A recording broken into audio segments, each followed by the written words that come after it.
Olá, pessoas, como que vocês estão?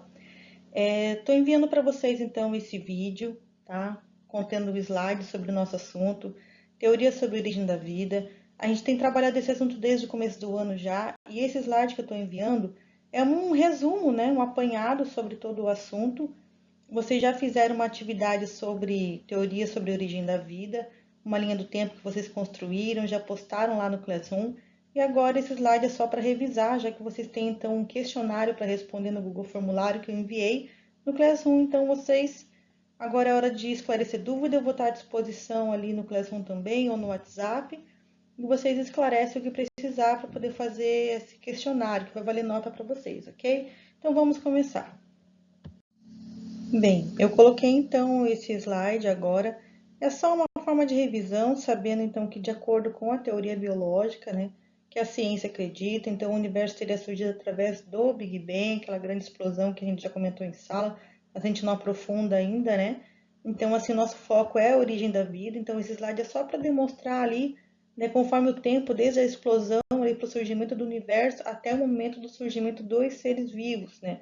O aparecimento do Homo sapiens sapiens ali, que acredita-se que ficou entre 20 bilhões de anos, desde o surgimento do universo até o surgimento do Homo sapiens sapiens, ok? Então, só para constar como revisão. Nesse slide, então, nós temos aqui algumas das teorias sobre a origem da vida. Eu tenho aqui a panspermia, ou cosmozoária, onde vai dizer que a vida teria surgido fora do planeta Terra e teria chegado até aqui, né, através de esporos em asteroides, né, meteoros e assim por diante, que já foi comentado, vocês assistiram um vídeo também, por nas estrelas, que eu passei para vocês. Criacionismo também é uma corrente de pensamento onde acredita-se então que Deus, né, um ser supremo, teria criado todo o universo e a vida em si.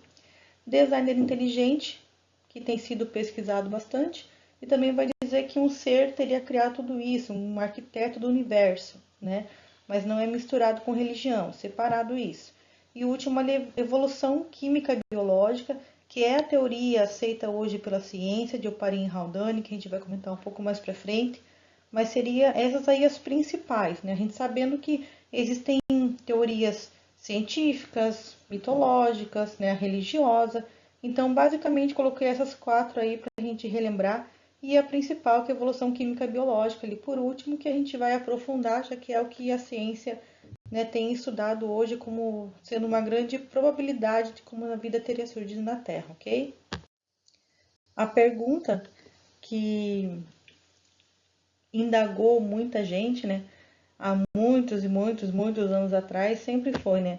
De onde vêm seres que não percebemos a reprodução, da onde veio a vida, como ela começou. Então, começando a falar sobre isso, a gente vai falar de algumas teorias básicas que começaram há muitos anos atrás. Então, ali nós temos uma pessoa pensando, né? Ah, da onde que veio a vida? De onde que veio esse animal, esse rato, essa planta? Então, seres que a gente consegue ver se reproduzindo ali, nascendo filhotinho, por exemplo, era fácil saber de onde que ele estava vindo. Ah, o fêmea, o macho cruzaram e teve o filhote. Agora existem seres que aparecem e a gente não consegue ver a reprodução deles, de onde eles vieram. Por exemplo, há uma mosca. A mosca surgiu, mas você não viu de onde ela veio, por exemplo. Um exemplo, né? Então ali uma lagoa que tem vários sapos, por exemplo. De onde vieram os sapos? Se antes não se via reprodução, não sabia dos ovinhos e tudo mais. Pensa que isso é muito tempo atrás.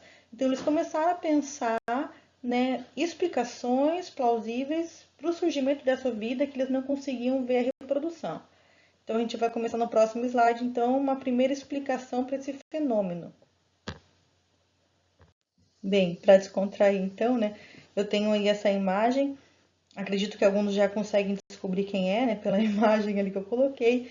Aristóteles. Então, ele foi o primeiro com registro a colocar uma explicação para o surgimento da vida dos seres, né, que não se via a reprodução deles. Essa teoria de Aristóteles ficou conhecida como geração espontânea, então o próprio nome já diz. A própria matéria bruta, a matéria inanimada, como uma pedra, a lama, por exemplo, elas teriam a capacidade, teriam um princípio ativo ou vital que teria condições de gerar vida em si mesmo. Então é como se eu pegasse a lama né, a lama teria a capacidade de criar jacaré, de criar sapos ali nela. Tá? Então, essa seria a primeira teoria de geração espontânea. A vida teria vindo da matéria bruta ou da matéria inanimada. Coloquei então esse outro slide agora, só para reforçar a geração espontânea. Você vê ali uma minhoquinha, né? E de repente, então surge outra minhoca. Então, a primeira diz, que absurdo, e a outra, geração espontânea, né? Então, simples assim, teria matéria inanimada ali e de uma hora para outra criaria vida. Então, essa primeira teoria aceita, tá, pessoal? Após a teoria da geração espontânea, sendo acreditada por muito tempo, surge a próxima teoria, que é chamada de abiogênese.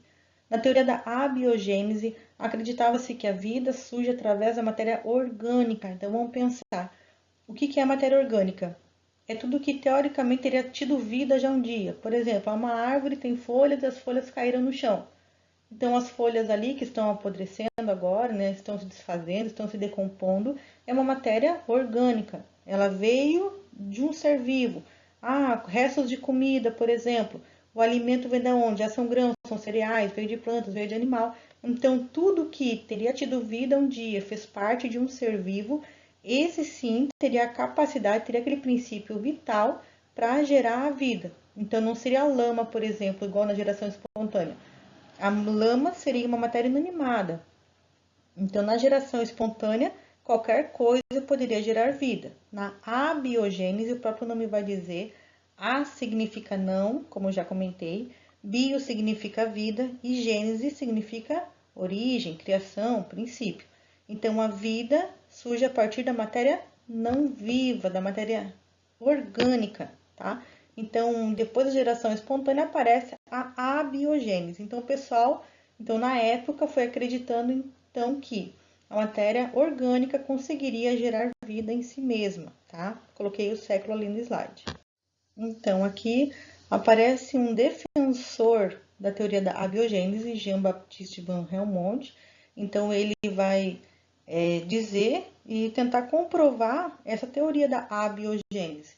Então, eles teriam até, no caso, uma receita para criar ratos. Ali eu coloquei um exemplo, né, no slide, onde se você pegasse, por exemplo, roupas sujas, grãos de milho e sujeira e colocasse em um ambiente todo esse material, roupas usadas, né, camisetas usadas, espere 21 dias e depois disso verás ratos nela.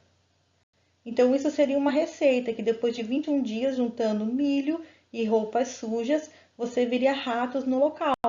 E realmente apareciam ratos no local. Então, ele disse o quê? Que a matéria orgânica, ali o milho, ali junto com as roupas, teriam a capacidade, teriam um princípio vital de gerar vida. E surgiu ratos ali.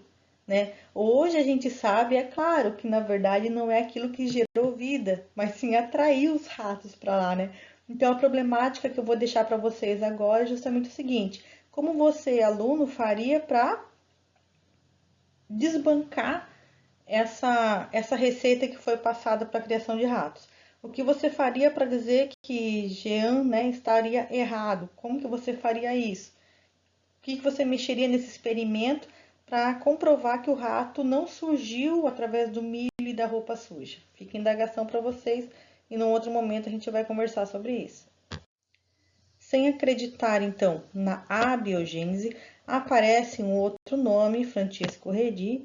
Esse outro homem aqui agora, esse novo cientista, ele vai formular, então, uma outra teoria, que é chamada de biogênese.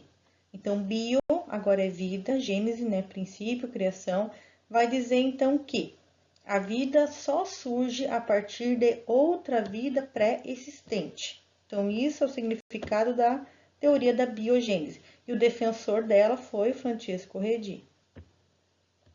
Acredito que para quem leu e estudou e assistiu vídeos já, aqui eu coloquei só uma imagem demonstrando o experimento do Redi, tá? Onde tem 3 frascos aqui, todos eles com um pedaço de carne, né? Um deles totalmente fechado, o outro vidro com gaze e no terceiro vidro, então, sem tampa alguma. Então, pode estar totalmente aberto. Qual que era o princípio aqui? Como a teoria da abiogênese dizia que a carne, como matéria orgânica, teria capacidade de criar larvas, criar moscas por si só, por princípio vital, o Francesco Redi, ele quis falar que isso estava errado, que não, na verdade a carne não tem capacidade sozinha de criar larvas. Então o que ele fez? Ele colocou pedaços de carne em 3 vidros, como vocês conseguem ver ali na imagem, né, para provar que a carne por si só não consegue criar vida, não conseguia criar larvas. E ali vocês podem observar que por mais que tivessem, né, os 3 vidros com carne, somente o pote que estava aberto conseguiu criar larvas. Por quê? Porque as moscas, ao cruzarem, depositavam seus ovos na carne e então, né, esses ovos eclodiam, abriam e saíam então as larvas, começavam a se alimentar da carne e poder crescer, então gerar outras moscas. Então, através desse experimento, ele desbanca então a abiogênese e prova que a matéria orgânica em si não tem capacidade por si só de criar a vida, tá? Esse foi o experimento que ele fez. Aqui aparece mais uma incógnita, então, nós temos o pessoal, então, a comunidade acreditando agora na biogênese, né? A vida só surge a partir de outra pré-existente, até que aparece, então, esse é um dos nomes, né? O Anton von Leeuwenhoek, ele é um dos nomes atribuídos para a criação do microscópio. Então surge nesse momento um conhecimento de um outro mundo, um mundo microscópico, porque até então só se conheciam os seres vivos que conseguia se ver a olho nu. A partir desse momento ele descobre um mundo novo de micro-organismos que não conseguiam ser vistos a olho nu, somente com o uso do aparelho do microscópio. Então aí começou a surgir novamente a ideia da abiogênese, ou seja, seres que a gente consegue ver, por exemplo, aceita a biogênese, só criada a partir de vida pré-existente. Só que quando aparecem os micro-organismos, eles começam a cogitar a ideia de que estes micro-organismos, então, conseguiriam surgir através da vida, né, da matéria orgânica. Então, aqui reaparece a ideia da abiogênese por causa dos micro-organismos.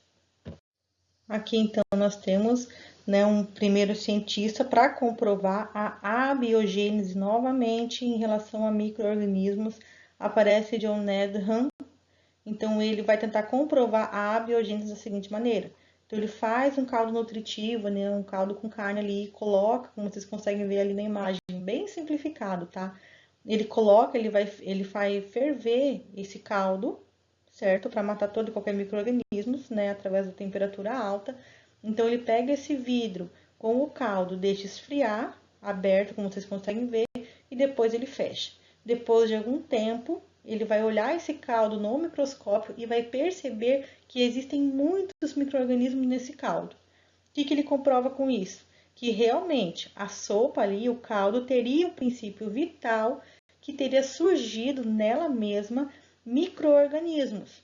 Então, assim, ele tentou comprovar a abiogênese em relação a micro-organismos. Vocês conseguem observar? Depois eu gostaria que algum de vocês pudessem comentar ali no mural, né? Como que apareceu micro-organismos naquele caldo? Né? Em que momento que foi aquilo? Se ele ferveu, esterilizou, depois de um tempo ele tampa o vidro e aparecem novos micro-organismos ali. Então, gostaria que vocês comentassem ali depois para mim, eu vou dar um ok para vocês lá, tá? Bem, após então esse experimento aqui na sua esquerda do John Needham ali, que ele fez esse experimento para comprovar a abiogênese, aparece então outro cientista chamado Lázaro Spallanzani. Ele vai comprovar que a abiogênese estava errada e vai dizer que a biogênese está correta, vai dizer que até os micro-organismos só surgem através de outros micro-organismos já pré-existentes. Então, o que ele vai fazer ali? Ele vai pegar o caldo, o mesmo caldo ali, ele vai ferver esse caldo e vai tampar o caldo. Então, é como se eu pegasse caldo, ali eu tenho 2 experimentos mostrando, que vocês conseguem observar. No Lázaro ali, ele ferve o caldo, né? Um vidro aberto e o outro fechado. Ele ferve o caldo e espera por um tempo, então, para ver o resultado. O vidro que estava totalmente aberto o tempo todo criou organismos. E o vidro que estava totalmente fechado o tempo todo não criou micro-organismos. A gente sabe que os micro-organismos vieram através do ar, né, que caíram dentro da sopa, Então, o vidro que estava totalmente fechado o tempo todo não entrou micro-organismos e por isso não apareceu, né, micróbios ali dentro do caldo. Só que o problema qual foi? O John Needham ali, ele vai dizer o seguinte, que para criar vida, a sopa ou caldo nutritivo precisava de oxigênio. E como Lázaro Spallanzani deixou totalmente fechado o vidro, então por esse motivo não surgiu vida. Então, o Lázaro Spallanzani, que quis, né, desfazer a ideia da abiogênese, foi desbancado pelo Needham novamente por dizer que, na verdade, ele não deu oxigênio para o caldo e por isso não conseguiu criar vida. Então, novamente, todo mundo acreditando, né, na abiogênese. Bem, agora para acabar com a discussão de uma vez, aparece um novo cientista muito importante para nós hoje, que é Louis Pasteur. Então ele vai fazer um experimento, né, para contestar a abiogênese e dizer que a abiogênese está correta e que na verdade os micro-organismos só aparecem através da vida de outros micro-organismos já pré-existentes. Então, o que ele fez ali? Ele fez um novo experimento, que eu vou pedir para vocês pesquisarem depois certinho, né? Porque eu só vou falar por cima. Mas ele também fez aquele caldo, né? Ele colocou dentro daquele balão ali de vidro. Ele esquenta aquele balão, faz um gargalo, que é de cisne, como a gente chama, né? Ele faz uma voltinha e sobe novamente. Então, ele esquentou, como vocês conseguem ver ali na imagem. Ele esquenta a boca do balão, estica e faz aquele pescoço de cisne ali, tá? Ele vai ferver o caldo, esteriliza o caldo e depois disso, o que ele faz? Ele espera para ver se vai aparecer micro-organismos ali.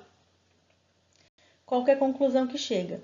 Por mais que tenha entrada de oxigênio através daquela boquinha ali que está aberta, as gotículas de água do vapor que subiram da fervura do caldo acabam que os micro-organismos que estavam entrando pelo ar, né, pelo aquele orifício ali da boca, eles acabam ficando presos nessas gotículas de água, não chegando até o caldo.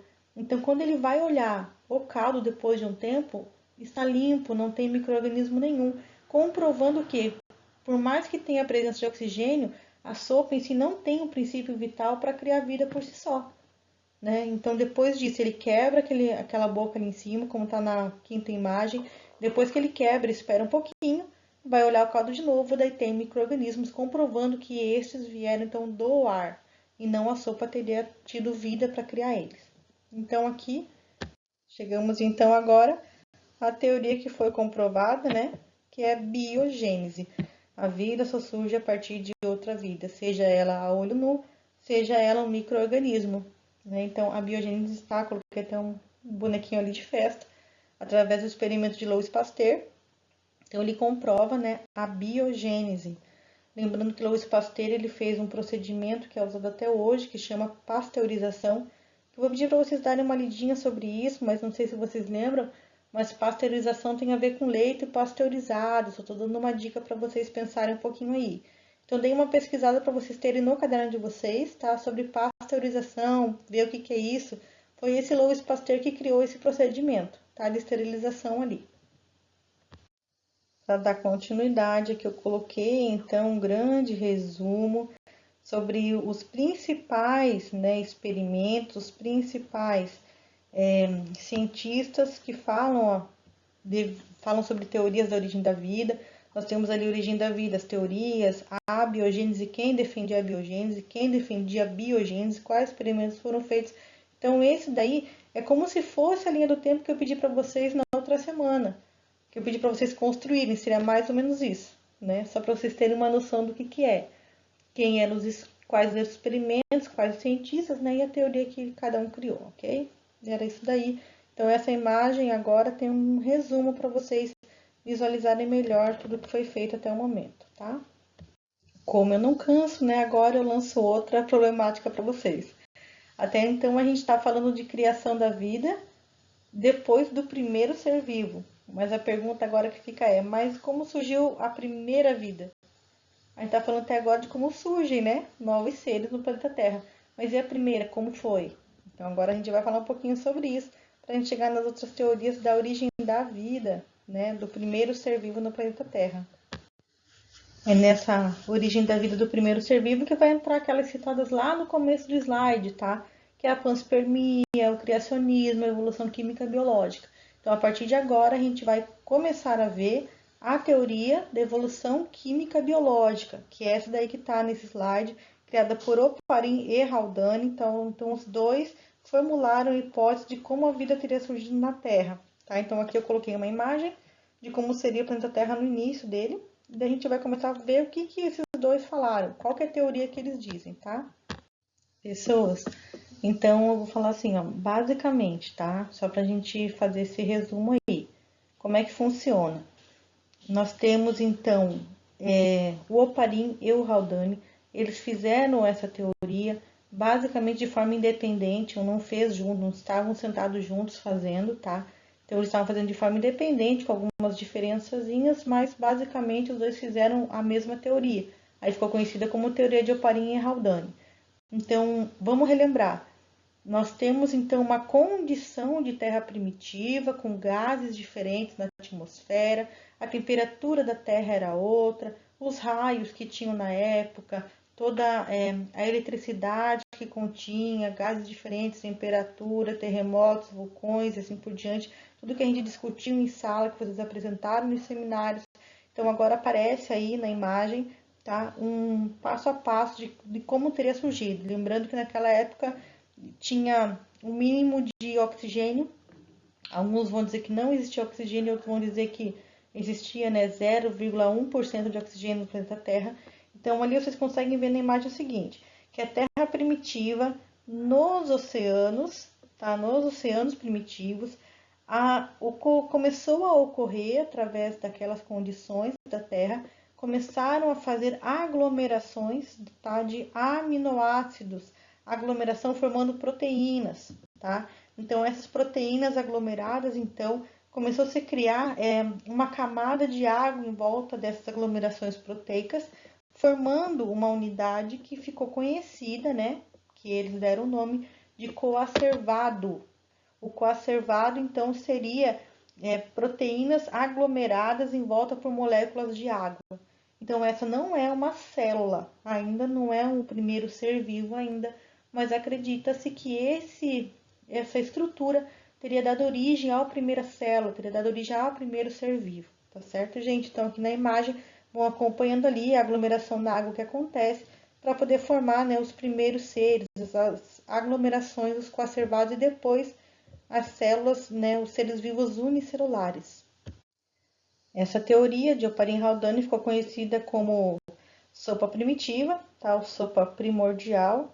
Ali está escrito, na hipótese da sopa primitiva. Os gases da atmosfera primitiva da Terra, expelidos pela intensa atividade vulcânica, foram sujeitos a descargas elétricas, à radiação ultravioleta e ao calor dos vulcões. Então, todas essas condições teria dado, então, capacidade para, no ambiente aquático, né, nos oceanos primitivos, terem criado essas aglomerações nesses coacervados para a geração da primeira vida na Terra. Aqui uma explicação do que é o coacervado, tá? Que vocês já devem ter no caderno, porque eu pedi uma pesquisa, né, um glossário, antes da gente ter as aulas suspensas. Então, aqui eu tenho, né, proteínas, tá? Lembra que as proteínas são formadas por aminoácidos, essas proteínas envoltas por moléculas de água, como vocês conseguem ver na imagem ali. Aglomerado de proteína, moléculas de água e depois o coacervado pronto, tá?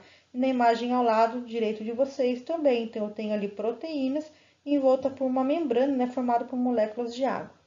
Isso seria, a partir de tudo isso, então, essas moléculas vão ficando cada vez mais complexas, né, formando a estrutura básica da vida, material genético, para poder formar, então, os primeiros seres vivos, unicelulares, depois pluricelulares, e assim por diante, até, né, ter os seres que nós conhecemos hoje em dia. Essa é a teoria, né, de Oparin-Haldane, da sopa primitiva, que é conhecida, então, hoje, né, é chamada evolução química biológica. No próximo slide, a gente vai ter, então, um cientista que vocês assistiram no vídeo já, Poeira das Estrelas, que é o Stanley Miller, que fez um experimento para tentar comprovar, né, essa teoria do Oparin-Haldane. Nesse experimento, tá no próximo slide ali, então, né, vou dar uma relembrada para vocês pelo vídeo que vocês já viram. Esse é o Stanley Miller, né, que fez o experimento, então. Qual que é o objetivo do experimento? através daquela estrutura toda ali que está do lado dele, né, nas duas imagens, ele tentou reproduzir as condições da Terra primitiva, os gases, a eletricidade, a água. Então, ele tentou reproduzir as condições da Terra primitiva. E através desse experimento, ele conseguiu ter algum êxito? Conseguiu. No experimento, ele conseguiu produzir 2 aminoácidos. Aminoácidos, lembra, é a partícula que formam as proteínas. Então, na verdade, a gente sabe que não existem só 2 aminoácidos, né? Existem 20 aminoácidos diferentes que formam todas as proteínas que nós conhecemos hoje. Mas o experimento conseguiu produzir 2 delas. Então, com base nisso, foi o que se chegou mais perto possível de uma explicação plausível para o surgimento da Terra. Então, através desse experimento, é o que a ciência acredita hoje que tenha sido realmente a formação de coacervados lá no início da Terra primitiva para surgir a vida até hoje. Então, esse experimento de Salir-Miller que ficou conhecido é o que se chegou mais próximo de uma comprovação. Por isso que a gente ainda chama de teoria, não é lei, né? Mas é a teoria aceita hoje, então, a evolução química e biológica como uma explicação do surgimento da vida na Terra. Só peço que vocês deem uma olhada. Esse aqui é um esquema do experimento que ele fez, né? Contendo água, contendo calor, contendo a descarga elétrica, os gases que acreditava-se, né, que tivesse então lá na Terra primitiva. Então, naquele coletor ali que está embaixo, que foi, né, visto que encontraram aminoácidos depois de um tempo, né, essa água girando, rodando ali, ok? Esse agora é a conclusão do experimento de Miller, né, surgimento de 2 aminoácidos que fazem a base das proteínas necessárias à vida na Terra, que foi o que eu falei ali no outro slide. Então, ele fez a hipótese, né, ele testou ela, esse experimento foi feito lá em 1953. E qual foi a conclusão? As condições da Terra primitiva, né, da atmosfera, permitiram o surgimento de aminoácidos orgânicos, né, a partir da matéria inorgânica. Então, é isso, pessoas. Através desse experimento, então, acredita-se hoje que essa teoria é a mais viável, a que melhor explica o surgimento da vida na Terra. Então, nós temos o que é feito hoje? Teoria da evolução biológica, que seria essa do Oparin-Haldane comprovada, né, entre aspas, pelo Miller. E nós temos a teoria da biogênese, que uma vida só surge a partir de outra pré-existente. Agora aqui, mais uma problematização para vocês pensarem um pouquinho, que eu não vou responder aqui, mas peço que vocês façam isso, né, lá no mural, comentem todas as perguntinhas, problematizações que eu coloquei para vocês ali. Lembrando que eu vou estar fazendo anotação de todos os comentários de vocês, eu vou fazer uma anotação ali de quem está comentando, quem está participando, para que vocês, né, interajam, né, através dessa atividade, desse slide. Então, assim, ó, se a vida tivesse surgido no ambiente aquático, por que isso não acontece mais? Se acredita-se que a vida surgiu na água, né, que é a teoria de Oparin-Haldane, a vida surgiu ali no oceano, por que que isso não acontece mais hoje? Por que que hoje a vida só surge a partir de outro que já existe? Por que não existem novos seres? Será que então a teoria da abiogênese está correta? Já que a vida surgiu do nada, surgiu na água? Né? Então, uma questãozinha para vocês pensarem um pouquinho. Por que que isso, a vida não surge do nada, né, entre aspas, como aconteceu na Terra primitiva? Por quê?